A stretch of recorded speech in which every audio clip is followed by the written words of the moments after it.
Oh my God. Who the fudge is this Hitler looking motherfucker that Roland had on his show today? I haven't been watching the Bootleg Bird, but I was, the clip was playing on YouTube and I didn't stop it. And it was Terrence J. Terrence J, I don't want you on here trying to get black people to vote and do all the celebrity stuff that y'all be doing now. We want to know who you was in that car with in that accident that was not your wife.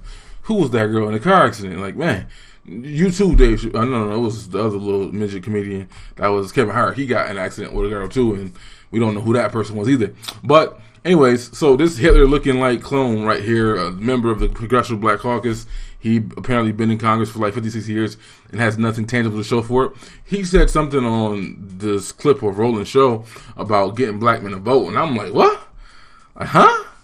You gonna get top cop Kamala Harris? You gonna get Miss? I went to the HBCU and whatnot. So didn't Reggie Dozois go there too? No, never mind. But anyways, now I can understand if you were saying it was substantive about policy and she's done this for black men, she's done that for black men, and the black men gonna support her. For some reason, this Hitler looking like grandchild, he one of them people that's like when two mixed people get with each other, this is what you get. Like, what's that name? Lisa Bonet and Lenny Kravitz's daughter, like one of them. They just be all types of mixed nuts and confused. But his brother, who kept calling, that's what he identifies as, even though he don't look like he look like Hitler. He could be related to Hitler. He says that black men gonna come out and vote in record numbers, and we gonna help this black woman, his black queen. He talking about Kamala Harris. We gonna get her elected, despite her having, a white Jewish looking husband. And we've already known that a lot of black people admitted that Barack Obama's his key to success, his November surprise, which wasn't a surprise, was his black wife and children. That helped him get over the hump a lot, especially with black women, because black women voted for Hillary in the primaries. Hillary beat Obama in the popular vote in the Democratic Party, but that superdelegate shit changed it and whatever, and that's how Obama won. But black women were still rocking with Hillary, so we don't even talk about that. They talk about the loyalty. Y'all still stuck with the white woman over the black man, or the half black man back then. That's a different conversation though. But anyways, on this segment, I guess he was interviewing a bunch of brothers in politics, and this dude's supposed to be a part of the Congressional Black Caucus. And you niggas in that one drive rule. Anyways, he was telling us that Kamala Harris, despite all the articles we've seen about trying to police black men, how they vote, despite all the articles attacking black men who are, saying, let's negotiate, let's get something for our vote. Let's not just, give it to them like we've been doing for 50 years. Let's try to get some tangibles or whatever. All those men got disrespected and clowned. Shut up, black man. Like, we don't want to hear from you right now. The black women, you messing up our game. Us black women, the only cookies we get from Democrat is they tell us that we so loyal and we so smart and we so precious and we so fine and we come out every election and we vote against our own interests. We support charter schools and school choice and our kids benefit from, but we gonna vote for the Democrat. Shout out to the black women in Florida. 18% of the black women there did not vote for Gillum because they supported school choice and they probably knew he was a booty bandit. Nonetheless, that's the type of black man that I hope he's talking to. He's talking about those black men the Democratic Party like, the Andrew Gillums and what's his name, the Billy Porters. Them the black men the Democratic Party like, and it's cool. That's what they like. They're not talking about the heterosexual, strong, pro-family, traditional black men who want to work hard and do their job and come home and feed their family and be the head of their households. He ain't talking about them. He talking about them Gillum type of brothers. I guess that's who's voting for him, because I'm confused, I'm perplexed. I don't know who he was talking about. Maybe he was on some Pentecostal stuff and he was speaking into existence, because I don't see Kamala top cop get the top cop, the one, her criminal justice record. You think black folks told you during the primaries, we not messing with no cop. She didn't win her own state. White people got better votes than Kamala Harris did in the DNC. The Indian, Pocahontas or whatever her name is, she had higher. That's who black people wanted to be up there, not creepy Uncle Joe, and damn sure not top cop Kamala Harris. So why are y'all trying to do this black girl magic thing? See, I could respect it if y'all left that out of it. I have no point doing these videos, no conversation, but y'all still trying to sell the black girl thing like that's why I'm supposed to vote. I'm not voting for this fake ass, corny ass, evil laugh, half Indian woman, okay? That's not me. I'm not voting for any Democrat, period. Anyways, because I support Second Amendment wholeheartedly, strong borders, school choice, and a couple other things that Democrats don't do, so I can't vote for them. Now, you give me a blue dog Democrat that support those things, we can talk. We can talk about that, but I live in New York and that ain't happening. We got all leftists here and it's all terrible dark skin blue state and it's just ugly here. But anyways, this brother, Congressman KG Butterfield, he has in his mind that the black man is about to come out support top cop Kamala Harris because we got to make up for not voting for crooked Hillary last time, and we got blamed for that in the media. And despite the Democratic Party not reaching out, not coming to the black man saying, "What are your needs? What can we do for you?" Nope, they just doubled down and keep pandering to black women, making them feel all special. No tangibles, just words. But now all of a sudden, the last minute in the fourth quarter, you think that you're going to get the black men to come out and vote for top man in that image of her white husband? Huh? Again, that's not relevant to me, but I'm saying, come on, son. You can't have a horrible criminal justice record and not be a progressive prosecutor. Kim Fox in Chicago, although I think she effed up by sticking her neck out for Jesse Smollett, she's a progressive prosecutor. Marilyn Mosby and her people don't like her, but she won her re-election. And I see people in the comment section on my other video that did about her said she just got lucky because nobody's really running against her. But nonetheless, she's still the mayor, even though she messed up that situation. I mean, she's still the top cop, even though she messed up that situation up there in Baltimore. But I would say she's more of a progressive prosecutor than Kamala Harris. Kamala Harris is not a progressive prosecutor. If she had that under her belt, I could see an argument, but you don't even have that. You picked the guy, the dude who was out there, and Trump messes up in the debate.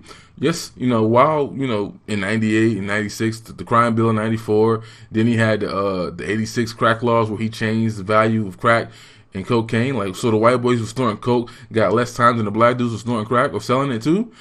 He did that.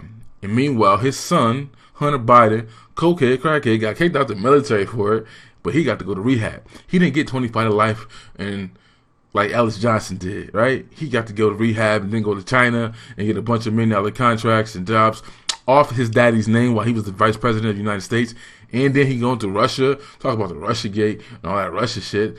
How did Hunter Biden get $3 million from a oligarch in Russia? Come on, son. Meanwhile, black folks didn't get to go to Russia. They didn't get to go to China. They went upstate, even though they had the same amount of drugs as the white boys did with the crack, with the cocaine. But anyways, for that reason, this brother, or half brother, or half of a brother, I don't know how this shit work when two mixed people have a kid. That shit is confusing. But he looked like Hitler to me. But anyways, he thinks the black men about to come out and vote in some record numbers, and despite, Simone, aka EJ, Simone Sanders telling black men, don't talk about politics. Despite Zelina Maxwell telling black men they need therapy if they have an issue with the image of Kamala's white husband, even though black women admit that they would have not have supported Obama if he, like they did not support him with the black wife until the last minute. It wasn't until certain concerted efforts were made from Jesse Jackson and the Nation and Reverend Wright and all those black men got together and got y'all niggas to go vote for Obama. Not me. Anyways, I don't know. Ooh, maybe y'all missing something. Is y'all brothers about to go out there and vote for the y'all black queen Kamala Harris because she went to the HBCU? Like that's all the criteria. Because didn't Rachel Dolezal go to an HBCU? That office, Congressman Butterfield, you have a daughter. Can you talk a little bit about how it feels to see Senator Harris with this nomination for vice presidency, and you've gotten to know her, spent time with her, how powerful she is? We love Kamala Harris because she is authentic. I mean, the sister is real. She knows what she's doing. Let me tell you, Joe Biden promised us that he would select a woman as his running mate. He didn't say a black woman.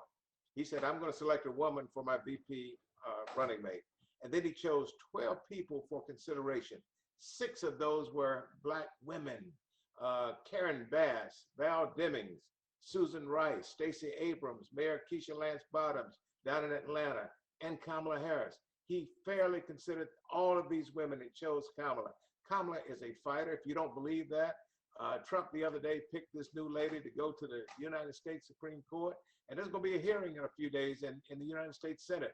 And Kamala has already said she's leaving the campaign trail. She's going back to D.C. so she can rip this lady apart and see what she is made out of. And so look forward to that. Good.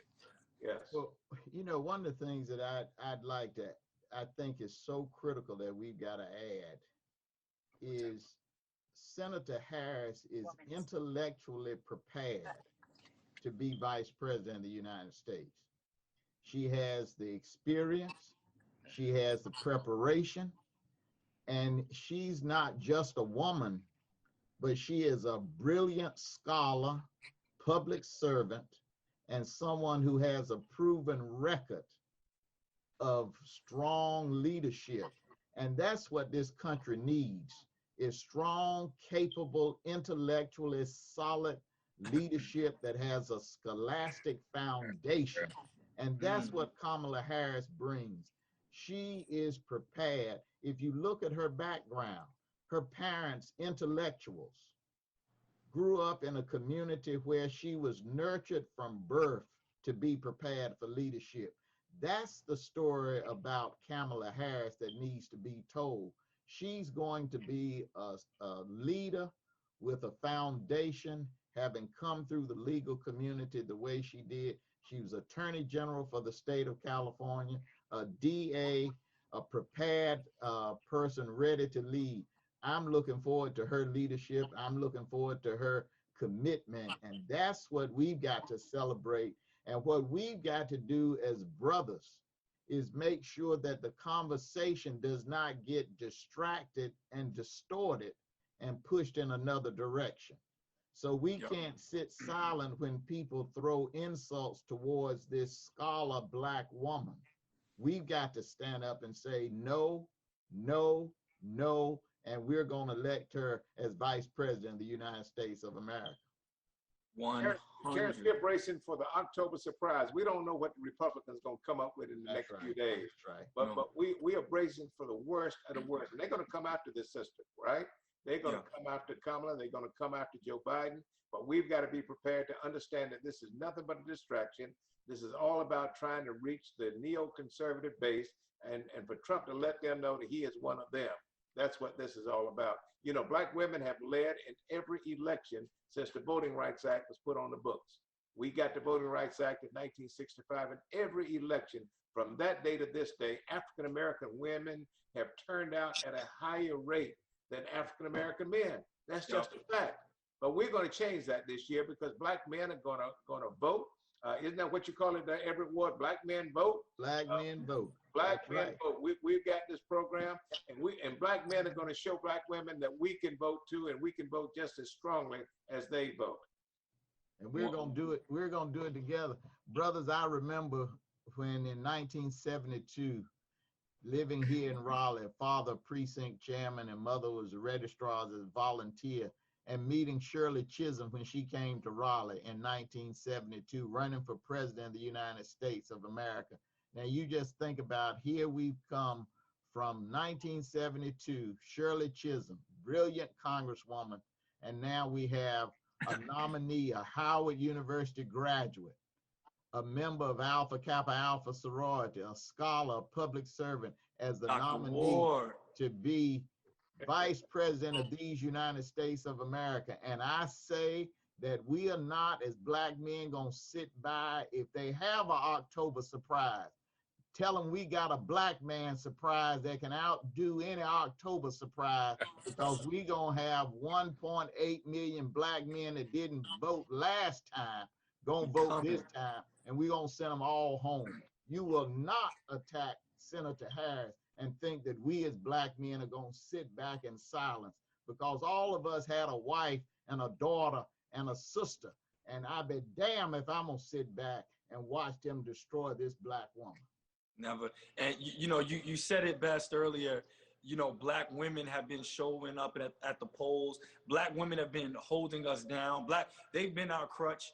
And this is a time in history where it's time for us to return the favor. It's time for Black men to stand and support her. And just a little personal tidbit, you were talking about, she went to Howard, she's AKA. When I spoke with her last week, I was like, when homecoming comes back, you gonna come to our barbecue on the pot? She was like, you gotta have the fish sandwich. So I just so we know, she hasn't lost herself.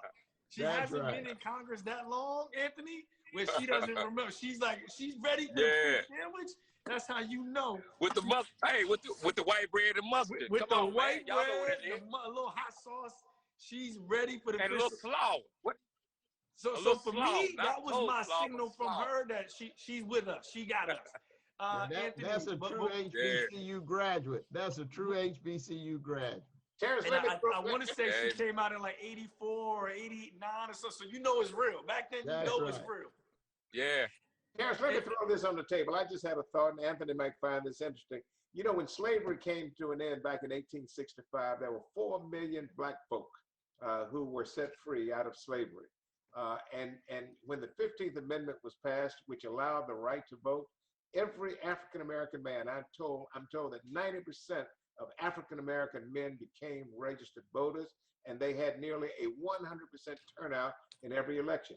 The only reason women did not get registered to vote was because the law did not allow women, black or white, to vote during those days. But black men stepped up to the plate, and 20 African Americans were elected to Congress during that period of Reconstruction. In the state of South Carolina, for example, black folk controlled the state legislature during Reconstruction, and it was because of black men. But it was in 1888, 1898, 99, and 1900 when they came up with the literacy test and the poll tax and kicked all of these African American men off of the voting rolls. And it was not until 1965 that we were able to get our groove back and to get our traction. And by this time, women and men could vote, and then women started out voting men. They started. So in order for us to get back on track, we have to call Anthony, because Anthony only has boys. So as long as we got Anthony in control of things, he has 6 boys. He doesn't miss. The guy does. Anthony Hamilton does not miss with 6 boys. So as long as he's in control, we'll keep on just putting the men out there. Anthony, what's the one thing that you want to see in the first 100 days of this Biden Harris administration? What's that one thing? Because part of what Shop Talks is not just us talking about what's been going on bad, is how we want to hold them accountable. So what's the one thing that you would love to see at the top of his list on his desk that he's handling in those first 100 days? I think having black men and women feeling safe. I think police reform and things of that nature, that it's been totally it's been really, really, really hard out here to feel safe and to feel like you belong. I want people to feel like this is the country that we helped build. I want to feel like we're secure. Education, I think schools, we need funding for our schools, and